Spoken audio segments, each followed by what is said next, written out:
میں تو جب بھی سورہ یوسف پڑھتا ہوں نا جی تو دل کی دھڑکن تیز ہو جاتی ہے، رکت طاری ہو جاتی ہے۔ یہ ایک ایسی صورت ہے جتنی بار آپ اسے سنیں تو آپ ایک وکھرے جہاں میں داخل ہو جاتے ہیں۔ کیا سوز و گداز ہے، ایک شخص جو اللہ کا پیغمبر ہے اسے اپنے بھائیوں سے تکلیف اٹھانی پڑ رہی ہے جو کہ خود ایک پیغمبر کی اولاد ہے، کافر بھی نہیں ہے، اور پھر اللہ تبارک و تعالیٰ انہیں کہاں سے اٹھا کر اس وقت کی جو سب سے بڑی آپ سمجھ لیں امپائر تھی اس کی سب سے کریٹیکل پوسٹ کے اوپر پہنچا دیتے ہیں۔ اور بیسیکلی اس میں نبی الاسلام کو بھی تسلی تھی کہ آج تو آپ کو مشرکین عرب کی تکلیفیں اٹھا کر مکے سے مدینہ ہجرت کرنی پڑ رہی ہے، لیکن ایک دن آئے گا کہ آپ فاتح کی حیثیت سے مکے میں واپس آئیں گے۔ جس طرح آپ کے قبیلے کے لوگوں نے، قریش نے، جو اعلان نبوت سے پہلے آپ سے اتنی محبت کرتے تھے کہ آپ کو صادق اور امین کہتے تھے، اس لیول پہ آپ سے دشمنی نبھائی کہ آپ کو اپنا علاقہ چھوڑنا پڑ گیا۔ ایک دن آئے گا انہی لوگوں میں آپ فاتح بن کر آئیں گے اور اس وقت آپ بادشاہ ہوں گے، اللہ کے خلیفہ ہوں گے، اختیار آپ کے پاس ہوگا۔ جس طرح کہ یوسف علیہ السلام کو ان کے بھائیوں سے تکلیف پہنچی اور انہوں نے ان کو بیچ دیا، وہ غلامی کی زندگی انہیں گزارنی پڑی، اس کے بعد جیل کی زندگی، اور الٹیمیٹلی اللہ تعالیٰ نے انہیں مصر میں آپ سمجھ لیں بے تاج بادشاہی بنا دیا۔ لیکن وہاں پہ بھی اینڈ رزلٹ کیا نکلا؟ لا تثریب علیکم اليوم، آج کے دن میں تم پہ کوئی گرفت نہیں کروں گا۔ اور یہاں پر بھی نبی علیہ السلام بھی جب آپ کو پتا ہے مکے میں داخل ہوئے تو آپ نے وہی الفاظ دہرائے جو یوسف علیہ السلام نے دہرائے تھے، لا تثریب علیکم اليوم، آج میں تم پہ کوئی گرفت نہیں کروں گا۔ یار یہ اخلاقیات پیغمبروں کے ہی ہوتے ہیں، یہ حوصلہ پیغمبروں کے اندر ہی ہوتا ہے۔ اللہ تعالیٰ ایک خاص انہیں یہ ملکہ دے دیتا ہے، وہ اپنے نفس پر اتنا قابو پا لیتے ہیں کہ اپنے دشمنوں کے لیے اتنا نرمی کا رویہ تمام اختیار کے باوجود، یہ نبیوں کا ہی خاصہ ہے۔ اللہ تعالیٰ ہمیں بھی اس طرح کے اخلاق میں سے حصہ عطا فرمائے، آمین۔ اچھا، ایران والوں نے یوسف علیہ السلام کی پوری یہ جو بایوگرافی سورہ یوسف میں آئی ہے، اس کے اوپر ایک تفصیلی فلم 45 اقساط کے اوپر بنائی ہے فارسی زبان کے اندر، اور کئی زبانوں میں اس کی ڈبنگ ہو چکی ہے۔ عربی کے اندر ہو چکی ہے ڈبنگ، اردو زبان کے اندر پیغام والے جو ہیں کراچی کے پروفیشنل ڈبنگ انہوں نے کی ہے۔ آپ کو لگتا ہی نہیں ہے اردو میں فلم بنی ہے یا فارسی میں، اتنی پروفیشنل اس کی ڈبنگ ہے۔ اس میں انہوں نے وہ پورے حالات و واقعات فلمائے ہیں اور آپ کو اس زمانے میں پہنچا دیا ہے۔ آپ یوسف علیہ السلام کے جو قید کے سال ہیں نا، وہ آپ کو بس وہ اس فلم کو دیکھ کے اندازہ ہوگا کہ یہ کیا تکلیف ہے جو انہوں نے کاٹی ہے، اور ایک چھوٹے سے بچے نے جو تکلیفیں اپنے بھائیوں سے کاٹی، ایسا بچہ کہ جس کی ماں بھی فوت ہو چکی ہے۔ میں کہتا ہوں نہیں، وہ فلم تو آپ جتنی بار دیکھیں، وہ ڈرامہ سیریل، انسان کے آنسو نہیں رکتے جس پرفیکشن کے ساتھ انہوں نے اسے فلمایا، اور ریالٹی تو اس سے بھی زیادہ دردناک ہوگی۔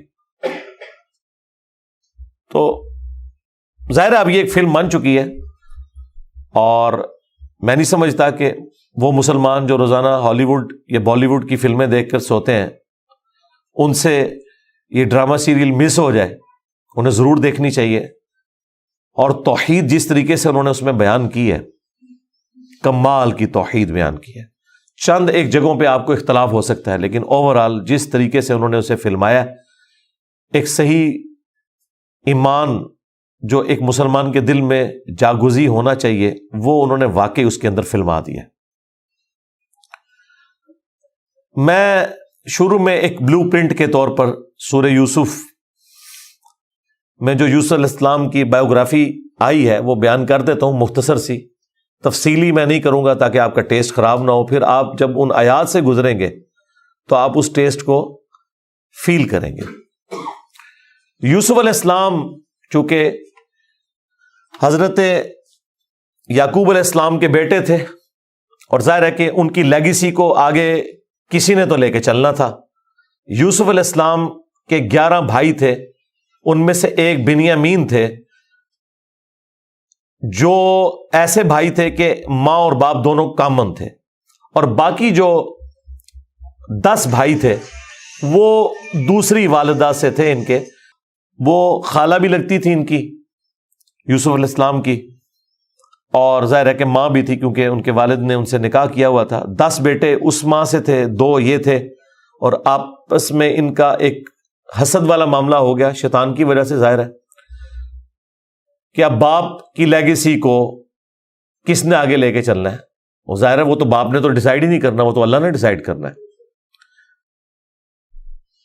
اب یوسف علیہ السلام کو اللہ تعالیٰ نے ایک خواب دکھایا، اور خواب انبیاء کے حق میں وحی الہی ہوتا ہے۔ بخاری مسلم میں حدیث ہے کہ خواب نبوت کا 46واں حصہ ہے۔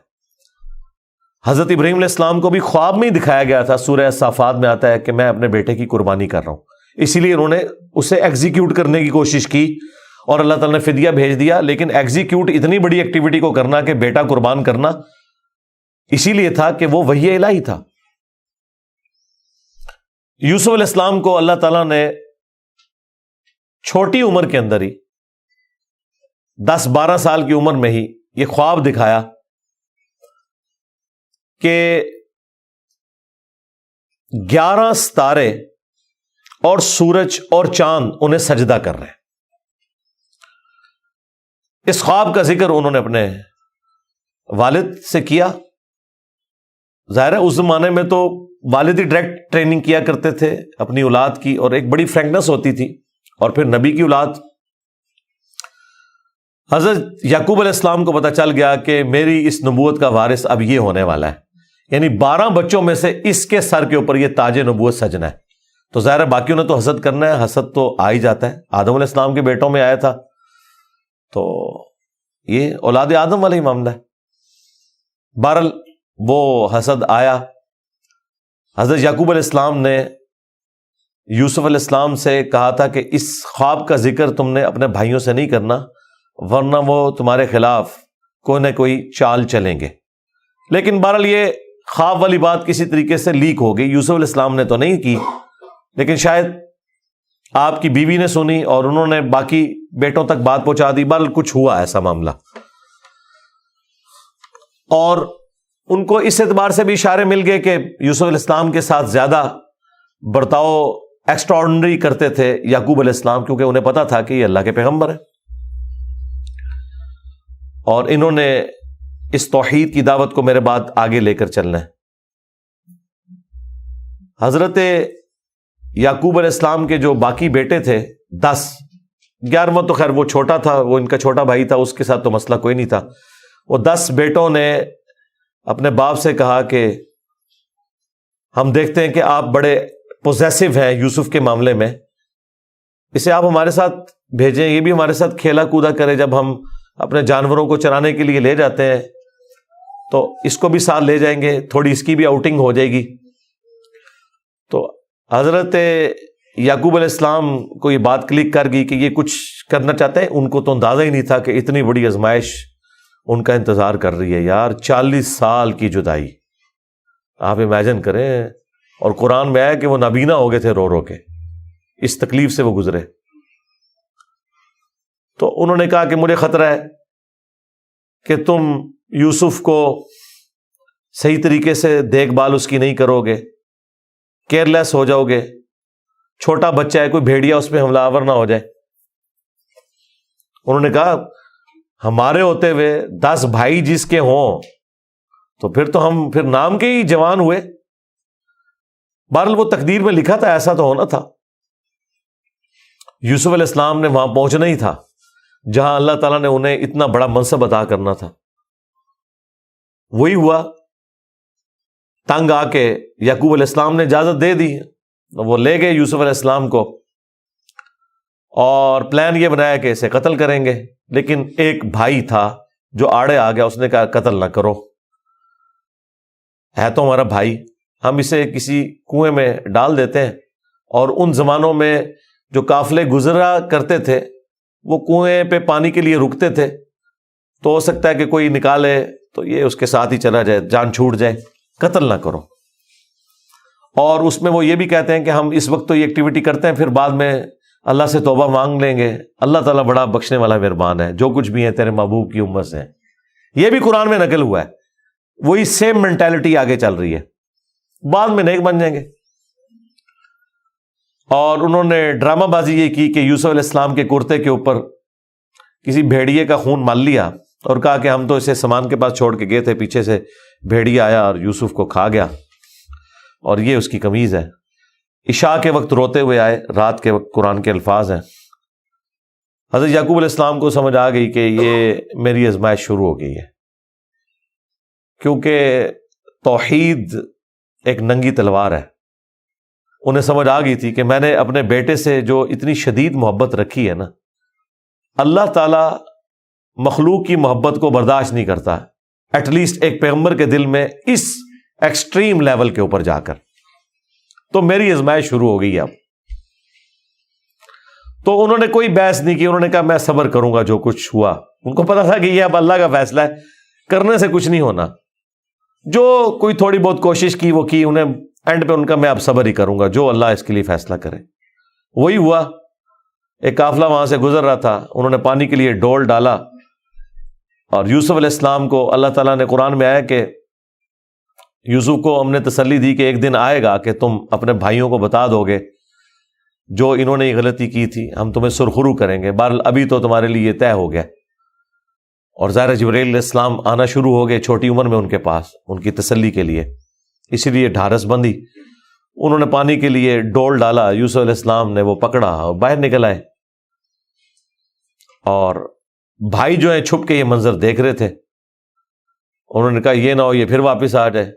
انہوں نے چند ٹکوں کے عوض، چند دراہم کے عوض بیچ دیا، کہا یہ ہمارا غلام تھا، تو بھاگ کے آئے، یہ ہمارا غلام ہے، اور جان چھڑائی اس طریقے سے۔ یوسف علیہ السلام بھی چپ کر کے چلے گئے، انہیں پتا تھا کہ میرے لیے فیصلہ ہو چکا ہے۔ اور کس تکلیف سے وہ مصر تک پہنچے، اور وہاں پہ غلاموں کا بازار لگتا تھا، وہاں بیچنے کے لیے عبرانی غلام، اور پڑھنا لکھنا بھی جانتے تھے، ذہین بہت تھے۔ تو عزیز مصر وہاں سے گزر رہا تھا، یعنی آپ سمجھ لیں بادشاہ کے بعد جو سیکنڈ پوسٹ ہوتی ہے۔ اس نے دیکھا کہ یہ تو شکل ہی غلاموں والی نہیں ہے، یہ کوئی ایکسٹرا آرڈنری بندہ ہے۔ اس نے خرید لیا اور لا کے اپنی بیوی سے کہا کہ یہ میں خرید کے لایا ہوں، اولاد تو ہماری کوئی نہیں، ہو سکتا ہے ہم اسے ہی اپنا بچہ بنا لیں۔ اور یوں یوسف علیہ السلام کہاں دور دراز کے شام کے علاقے جو سویلائزڈ بھی نہیں تھا، بھیڑ بکریاں چرانے والے بدو لوگوں میں سے اٹھ کے اس وقت کی سب سے سویلائزڈ حکومت مصر کی، فرعونوں کی حکومت، آج تک آپ یہ اہرام مصر گیزا کے جو ہے پیرامڈز یہ دیکھ رہے ہیں، یہ ان لوگوں نے تعمیر کیے ہوئے ہیں۔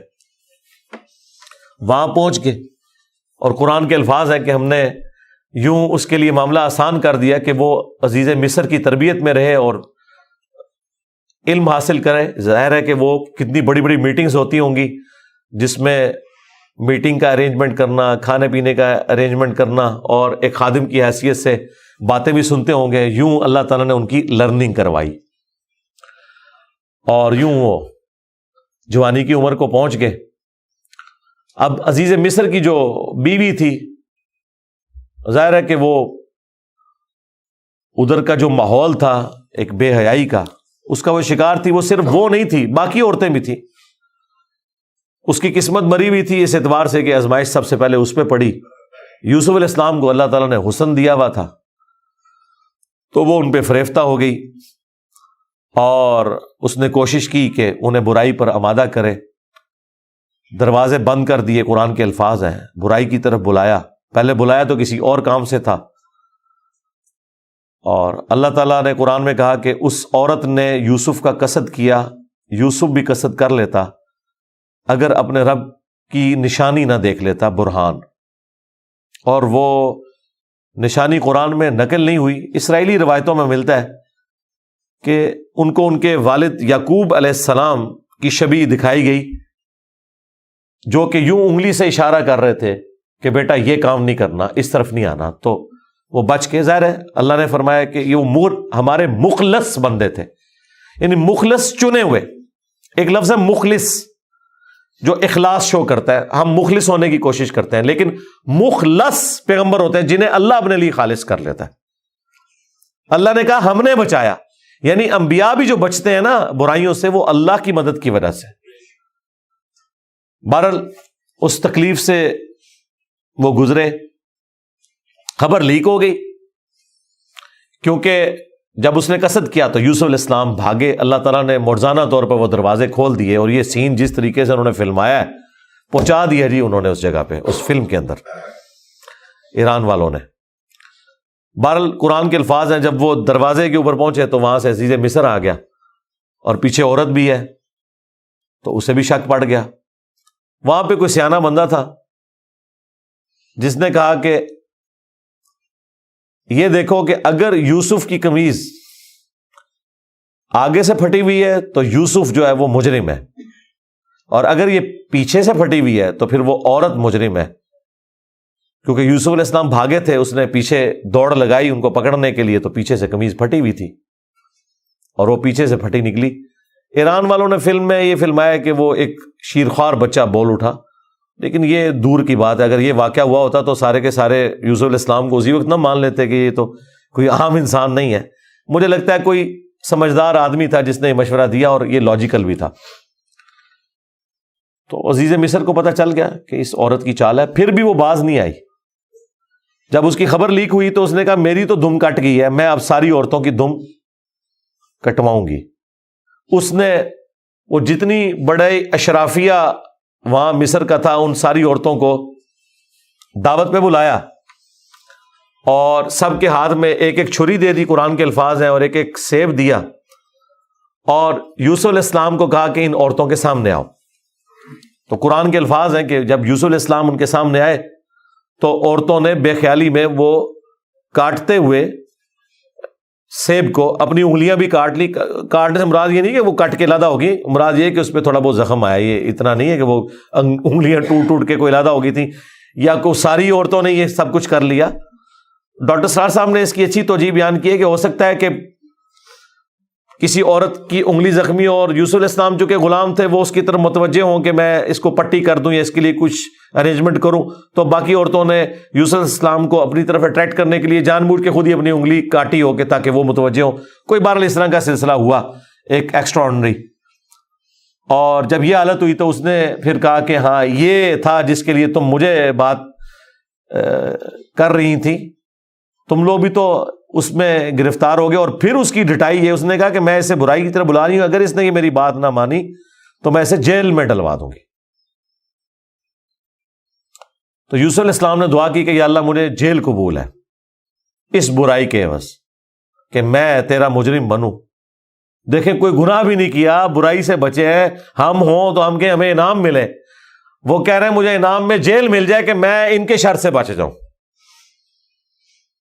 بہرحال پھر وہ بہانہ کر کے ان عورتوں نے جھوٹے الزامات لگا کے یوسف علیہ السلام کو جیل میں ڈلوا دیا۔ یوسف علیہ السلام بھی راضی تھے، ٹھیک ہے چلے گئے۔ آلموسٹ 9 سے 10 سال تک وہ جیل میں رہے، اور وہ جیل کا جو انہوں نے سین فلمایا ہے وہ بندہ دیکھ نہیں سکتا، جو وہاں پہ کس پرسی کی حالت تھی بہرحال انہوں نے گزاری، لیکن آپ کے اخلاق سے متاثر ہو کے دعوت توحید بھی وہاں پہ پہنچی۔ اور اسی دوران 2 ایسے قیدی تھے کہ ان دونوں نے الگ الگ خواب دیکھے، اور انہوں نے یوسف علیہ السلام سے کہا کہ آپ اچھے بھلے معلوم ہوتے ہیں، اگر آپ تعبیر بتا سکتے ہیں۔ انہوں نے کہا میں اس کی تعبیر جو بتاؤں گا وہ تعویل ہوگی، پھر وہ مقدر ہو جائے گی۔ اور وہ خواب انہوں نے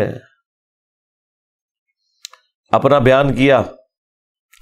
ایک نے خواب یہ بیان کیا کہ میں نے یہ دیکھا کہ میں اپنے رب یعنی اپنے اس بادشاہ کو شراب نچوڑ کے دے رہا ہوں۔ دونوں کے قتل کے فتوے جاری ہو چکے ہوئے تھے۔ تو یوسف علیہ السلام نے اسے کہا کہ تم عنقریب چھوٹ جاؤ گے۔ دوسرے نے دیکھا کہ میرے سر کے اوپر روٹیوں کا ایک ٹوکرا ہے اور اس سے جانور پرندے کھا رہے ہیں، تو ان کا تم سولی دیے جاؤ گے اور تمہاری لاش سے جانور کھائیں گے، اور وہی ہوا۔ اور قرآن کے الفاظ ہیں کہ جسے نجات ملنے والی تھی اسے یوسف علیہ السلام نے کہا کہ جب تم چھوٹ جاؤ تو اپنے بادشاہ سے میرا ذکر کرنا کہ میرے ساتھ یہ زیادتی ہوئی ہے۔ لیکن قرآن کے الفاظ ہیں کہ شیطان نے وہ ذکر بھلا دیا۔ ظاہر ہے اللہ نے تو کوئی اور ہی فیصلہ کیا ہوا تھا، اور یوں آلموسٹ 9 سے 10 سال ان کے جیل میں کٹ گئے، یہاں تک کہ اس بادشاہ کا جو بیٹا ہے وہ تخت نشین ہوا، اور اس نے خواب دیکھا۔ ظاہر بادشاہ کو اللہ تعالیٰ اس طرح کے خواب دکھایا کرتا تھا، مخلوقات کو دیکھنے کی ذمہ داری اللہ تعالیٰ نے بادشاہوں کے اوپر ہی رکھی ہوئی ہے جو ان کے انڈر رعایا ہے، کہ 7 دبلی پتلی گائے جو ہیں وہ نیل سے نکل کے 7 موٹی گایوں کو کھا رہی ہیں، اور 7 خشک بالیاں ہیں اور 7 جو ہیں وہ ہری بالیاں ہیں۔ اب یہ بڑا ایک ایکسٹراڈنری خواب تھا۔ اس نے اپنے وہ سارے تعبیر بتانے والے بلائے، سب کے سب عاجز آ گئے۔ تو وہ جو چھوٹ چکا تھا ایک قیدی، وہ بادشاہ کا بڑا قریبی تھا جو اسے شراب بنا کے دیتا تھا، اسے یاد آیا کہ ہاں ایک شخص قید میں ہے۔ اور یاد کب آیا؟ دیکھیں 9-10 سال کے بعد۔ اس نے کہا میں ایک ایسے شخص کو جانتا ہوں کہ جو آپ کو اس کی تعبیر بتائے گا۔ تو وہ بادشاہ نے کہا ٹھیک ہے، اسے لے آؤ یہاں پہ۔ یوسف علیہ السلام نے تعبیر بتا دی جو باقی معبر نہیں بتا سکے۔ بادشاہ کو بھی لگا یہ تعبیر اسی طریقے سے ہے کہ 7 خوشحالی کے سال آئیں گے، اور اس کے بعد 7 سال آئیں گے 7 ایئرز قحط سالی کے، جس میں آپ یہ والا غلہ جو سٹور کیا ہوگا وہ استعمال کریں گے، اور پھر اس کے بعد بارش ہوگی۔ 7 سال تک بارش نہیں ہوگی، اور ان 7 سالوں کے لیے آپ نے اپنی وہ والی گندم سنبھال کے رکھنی ہے جو ان خوشحالی کے 7 سالوں میں خوب پیداوار ہوگی۔ تو بادشاہ نے کہا انہیں بلا کے لاؤ۔ انہوں نے کہا نہیں، پہلے میرا وہ مسئلہ حل کریں جو میرے اوپر الزامات لگا کے ان عورتوں نے اندر کیا۔ پھر بہرحال وہ معاملہ بھی سیٹل ہوا، عورتوں نے مان لیا کہ یوسف علیہ السلام کی کوئی غلطی نہیں تھی۔ پھر یوسف علیہ السلام عزت کے ساتھ لائے گئے بادشاہ کے پاس، اور انہوں نے خود کہا کہ مجھے وزیر خوراک بنا دے، میں امین بھی ہوں اور ان معاملات کو ہینڈل بھی کر سکتا ہوں۔ پھر انہوں نے جس طریقے سے ان معاملات کو ہینڈل کیا اور کہا کہ آپ نے گندم کے دانوں کو بالیوں سے باہر نہیں نکالنا، یہ سٹوریج کا طریقہ بھی یوسف علیہ السلام کو اللہ تعالیٰ نے سکھایا۔ یوں گندم خراب نہیں ہوتی، سال ہر سال آپ استعمال کر سکتے ہیں۔ آج بھی گندم اسی طریقے سے سٹور ہوتی ہے۔ اب وہ قحط سالی صرف مصر تک نہیں تھی، شام تک بھی پھیل چکی تھی، اور وہی بھائی بالآخر گندم کی تلاش میں مصر آئے۔ انہیں تو پتہ ہی نہیں تھا کہ ان کا بھائی یہاں کا بے تاج بادشاہ بن چکا ہے۔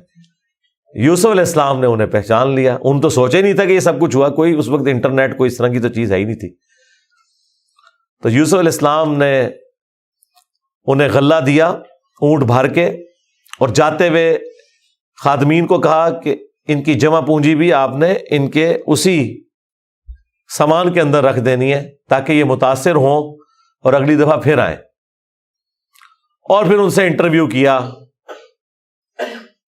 تو انہوں نے کہا ہمارے تو اس طرح بھائی ہیں، ایک بھائی ہے وہ ہمارے والد صاحب تو اس کو اپنے سے جدا نہیں ہونے دیتے، اس کے اندر وہ اپنے اس بیٹے کو تلاش کرتے ہیں جسے بھیڑیا کھا گیا تھا، اور وہ بیٹا سامنے تھا۔ یوسف علیہ السلام کے بارے میں اللہ تعالیٰ فرماتا ہے کہ یوسف علیہ السلام یہ باتیں سن رہے تھے اور دل ہی دل میں کہہ رہے تھے کہ تم ظالم ہو، لیکن اللہ کی طرف سے اجازت نہیں تھی۔ ان کا اچھا پھر تم دیکھ رہے ہو اس بھائی کا بھی سامان میں تمہیں دیتا ہوں، اگلی بار اس بھائی کو ساتھ لے کے آؤ گے ورنہ میں تمہیں سامان نہیں دوں گا۔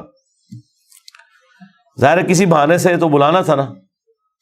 اور واپس جب پہنچے انہوں نے دیکھا یہ تو اتنا فیاض بادشاہ ہے، اس نے تو ہماری وہ جمع پونجی جو بھی تھا، کوئی کاٹن لے کے گئے تھے، اس وقت تو بارٹر سسٹم ہوتا تھا نا، وہ واپس کر دی ہے۔ تو اپنے والد سے کہا کہ آپ اپنا وہ بیٹا بھی بھیجیں، وہ تو بڑا اچھا بادشاہ ہے۔ تو ان کا نا ایک دفعہ تم اسی کے بھائی کو لے گئے تھے، وہ واپس نہیں آیا، اس کو تو میں اب الگ نہیں کروں گا۔ ان کا ابا جی پھر بھوکے ہی مریں گے۔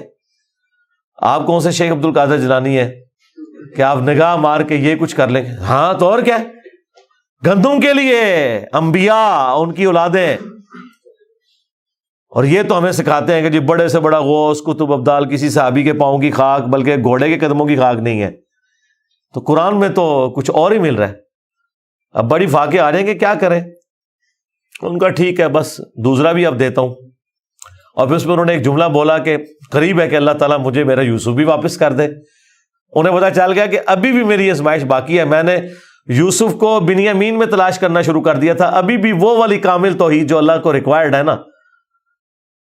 جو پیغمبر سے ریکوائرڈ ہے, ایکسٹرا آرڈنری, والذین آمنوا اشد حبا للہ, اس کا بھی اعلیٰ ترین درجہ. تو انہوں نے کہا بہرحال مجھ سے پکا عہد کرو کہ اس بھائی کو واپس لے کے آؤ گے یہاں تک کہ سارے قتل ہو جاؤ, پھر تو معافی ہے, ادروائز تم لوگ زندہ واپس آئے اور اس کو نہ لائے میں تمہیں معاف نہیں کروں گا.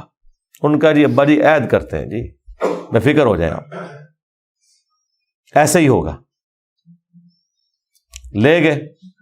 اب وہاں تو یوسف علیہ السلام نے پلان کیا تھا. جاتے ہی انہوں نے بنیامین کو تو اپنے پاس بلا کے کہا کہ میں تیرا وہ گم شدہ بھائی یوسف ہوں, بلکہ ان کی نظر میں تو وہ سمجھ لیں فوت ہی ہو چکے تھے. اور کہا کہ اپنے بھائیوں کو نہیں بتانا تم نے, میں ایک طریقے سے تمہیں یہاں روکوں گا کیونکہ بادشاہ کے قانون میں تمہیں روک نہیں سکتا. تو اس کے لیے قرآن میں الفاظ ہیں کذالک کدنا لیوسف, ہم نے یوسف کو یہ تدبیر سکھائی تھی, ایک ہیلا سکھایا کہ وہ بادشاہ کا ایک قیمتی پیالہ تھا جو بنیامین کے سامان میں انہوں نے واپسی پہ رکھوا دیا, اور جب وہ واپس جانے لگے تو پیچھے سے آواز لگائی گئی قافلے والوں تم چور ہو. اور یوسف علیہ السلام کو پتا تھا کہ بنی اسرائیل میں چوری کی سزا یہ ہے کہ وہ شخص پھر غلام بن جاتا ہے جس کی اس نے چوری کی ہوتی ہے. ان کا بتاؤ اگر کوئی چور نکلا, ان کا جی جس کے سامان میں نکلا وہ آپ رکھیں اس بندے کو. تو انہوں نے مختلف جگہ سے شروع کیا, بنیامین سے سٹارٹ نہیں کیا ورنہ تو پلان ڈسکلوز ہو جاتا. الٹیمیٹلی بنیامین کے سامان میں سے نکلا. تو انہوں نے کہا ہاں اس کا بھائی بھی اسی طرح چور تھا, اندازہ کریں ہر جگہ وہ ٹھونگ مارتے سن نال نال. تو اچھا یہ پھر ایران والوں نے اس فلم میں کھولا ہے کہ وہ کس چوری کی طرف اشارہ کر رہے تھے. وہ یوسف علیہ السلام سے ان کی پھوپھی بڑی محبت کرتی تھی, وہ لے گئی تھی اور وہ ان کو اپنے پاس رکھنا چاہتی تھی. تو انہوں نے کہا کہ میرا فلاں قیمتی کپڑا جو ہے وہ چوری ہو گیا, حالانکہ وہ چوری نہیں ہوا تھا, اور وہ یوسف علیہ السلام کے سامان سے انہوں نے ریٹریو کیا, اور اس کے بدلے میں یعقوب علیہ السلام کو کچھ عرصہ اپنے اس بیٹے کو اپنی بہن کے پاس چھوڑنا پڑا. تو یہ ان کو کلک کر گیا آئیڈیا, یہی والا آئیڈیا انہوں نے اپنے بھائیوں کے اوپر بھی اپلائی کیا, اور ان کے بھائیوں کا بھی اشارہ اسی طرف تھا کہ اس نے تو بچپن میں اس کا بڑا بھائی بھی چور تھا, حالانکہ اس نے چوری نہیں کی ہوئی تھی, نہ ادھر چوری والا معاملہ تھا. بہرحال ان میں سے ایک بھائی نے کہا بھائی میں تو اب واپس نہیں جاؤں گا, میں تو ابے سے عہد کر کے آیا ہوں کہ بھائی میں تو اپنے بھائی کی یاد میں ادھر ہی رہوں گا جب تک کہ کوئی معاملہ نہ ہو. تم لوگ جاؤ نا ذرا اور جا کے ابا جی کو ساری صورتحال بتاؤ, اور بتاؤ کہ تمہارا یہ بیٹا چور نکلا ہے اور ہم لاکھ قسمیں کھائیں آپ نے ماننا نہیں ہے. تو وہ چلے گئے واپس. پھر حضرت یعقوب علیہ السلام نے ایک خط روانہ کیا, ریکویسٹ بھیجی عزیز مصر کو. انہیں تو نہیں پتا تھا کہ ان کا بیٹا ہی ہے, اور وہ بڑے دردناک انداز میں انہوں نے اس فلم میں فلمایا ہے. الٹیمیٹلی جب وہ اگلی دفعہ واپس آئے, انہوں نے کہا ہمارے ابا جی تو پہلے ہی نابینا ہو چکے ہیں, اب یہ 2 جدائیاں کیسے برداشت کریں گے, آپ رحم کریں, ہم پہ ترس کھائیں. پھر یوسف علیہ السلام نے کہا کہ تمہیں یہ ساری باتیں اس وقت نہیں یاد آئی, تمہیں یاد نہیں تم نے اپنے بھائی کے ساتھ کیا کیا تھا. تو وہ جب سٹوری انہوں نے بیان کرنی شروع کی تو انہیں پتا چل گیا کہ یہ وہی یوسف ہے. اس نے پوچھا آپ یوسف ہیں؟ ان کا ہاں, دیکھو اللہ نے مجھے کیا کچھ عطا کیا ہے. اور انہوں نے کہا کہ ہمیں معاف کر دیں. انہوں نے کہا لا تثریب علیکم اليوم, آج کوئی گرفت نہیں ہے, شیطان نے یہ ہمارے درمیان جدائی ڈالی تھی. کیونکہ اتنے بڑے منصب تک پہنچنے کے لیے تکلیف بھی تو کاٹنی پڑتی ہے نا. حسین بننا کوئی سوکھا تو نہیں ہے, جنتی نوجوانوں کا سردار بننا ہے تو پھر قربانی تو دینی پڑے گی, اور انبیاء کو یہ پتا ہوتا ہے کہ قربانی سے گزر کے ہی آپ مقام حاصل کرتے ہیں. انہوں نے کہا کہ یہ میری قمیص لے جاؤ, اللہ تعالیٰ نے وحی کے ذریعے مجھے بتائی ہے یہ بات, جا کے میرے والد کی آنکھوں پہ ملو, اللہ تعالیٰ ان کی بینائی کو واپس کرے گا. اور یوں وہاں سے ایک قاصد نکلا, وہ کرتا لے کے یوسف علیہ السلام کا. قرآن کے الفاظ ہیں, حضرت یعقوب علیہ السلام کہتے ہیں کہ اگر تم مجھے مفند نہ سمجھو, وہی المحند اور المفند, قرآن میں الفاظ ہیں یہ, یعنی یہ نہ سمجھو کہ میرا دماغ سٹھیا گیا ہے، تو مجھے تو یوسف کی خوشبو آ رہی ہے. اچھا یوسف کی خوشبو اس وقت نہیں آئی جب وہ بک کے جا رہے تھے، کیونکہ اللہ تعالیٰ نے پردہ ڈالا تھا. ادھر اللہ نے یوسف کی خوشبو، بہرحال وہی بشارت لے کے آیا، آنکھوں کو لگائی، بینائی واپس آ گئی، اور ساتھ خط آیا کہ اب آپ واپس آئیں، یہاں پہ میرے پاس آ جائیں اور بنی اسرائیل کو شفٹ کریں. وہ سارے ود فیملی وہاں شفٹ ہوئے. وہاں یوسف علیہ السلام آل نال تھے، انہوں نے ایک قطعہ زمین ان کو دیا، اور یوں بنی اسرائیل وہاں پہ آباد ہو گئے، اور پھر حکومتی لیول پہ رہے، یہاں تک کہ وہاں پہ ایک نیشنل موومنٹ غالب آئی اور ان کو غلام بنا لیا گیا، جو کسی زمانے میں بادشاہت انجوائے کر رہے تھے. اور پھر ان غلاموں میں اللہ تعالیٰ نے حضرت موسیٰ علیہ السلام کو مبعوث کیا اور فرعونیوں سے نجات دلوائی، ایک منجی اور ہادی بنا کے. اور پھر وہ جاتے ہوئے المستدل علاقے میں آتا ہے، یوسف علیہ السلام نے وصیت کی تھی کہ جب کبھی بنی اسرائیل یہاں سے شفٹ ہو تو میری لاش بھی لے جانی ہے. پھر وہ لاش بھی لے گئے، اس پہ میری تفصیلی ویڈیو ریکارڈ ہے، آپ یوٹیوب پہ دیکھ سکتے ہیں. یہ پورے کا پورا ایک معاملہ تھا. اور پھر وہ آخر میں وہی ہوا کہ سجدہ تعظیمی کیا یوسف علیہ السلام کو ان کے بھائیوں نے اور ماں باپ نے. ان زمانوں میں سجدہ تعظیمی جائز تھا، جس طرح کہ آدم علیہ السلام کو فرشتوں نے کیا، اور اس امت میں حرام ہو گیا. ابو داؤد میں اور ترمذی میں حدیث ہے کہ اگر میں سجدہ تعظیمی جائز سمجھتا تو بیویوں سے کہتا کہ اپنے خامدوں کو کریں اس حق کے سبب. ابو داؤد میں تو الفاظ ہے، ایک صحابی نے حضور کو سجدہ کیا، آپ نے فرمایا سر اٹھا کیا کر رہے ہیں، جب میں فوت ہو جاؤں گا تم میری قبر سے گزرو گے تو کیا مجھے سجدہ کرو گے؟ انہوں نے کہا نہیں یا رسول اللہ. فرمایا مجھے کیوں سجدہ کر رہے ہو؟ اگر میں سجدہ جائز سمجھتا تو بیویوں سے کہتا کہ اپنے خامدوں کو کریں. اور یہ سجدہ تعظیمی، سجدہ عبادت ہمیشہ سے اللہ کے لیے رہا ہے. جبرائیل علیہ السلام نے حضرت آدم کو سجدہ عبادت نہیں کیا، سجدہ تعظیمی تھا. ان زمانوں میں ٹو باؤ ڈاؤن بھی ہوتا تھا، جھکا بھی جاتا تھا. ہمارے نبی علیہ السلام پر اللہ تعالیٰ نے جو ختم نبوت فرمائی تو توحید بھی ایسی کامل کی ہے کہ اب یہ سب کی سب معاملات ختم. ختم نبوت کی برکت سے کشف، الہام، یہ سب کچھ ختم غیر نبی کے اوپر، سوائے بخاری مسلم میں ہے مبشرات، وہ بھی خواب. وہ اللہ کی طرف سے بھی ہو سکتے ہیں، شیطان کی طرف سے بھی ہو سکتے ہیں، نفس کی طرف سے. وہ تو وقت پورا ہوگا تو پتہ چلے گا یہ سچا ہے یا جھوٹا ہے. باقی نبی علیہ السلام نے کہا اب یہ نبوت کی خبریں ختم ہو چکی. اگلے زمانوں میں یہ ہوتا تھا، اللہ تعالیٰ غیبی خبریں دیا کرتا تھا غیر انبیاء کو بھی.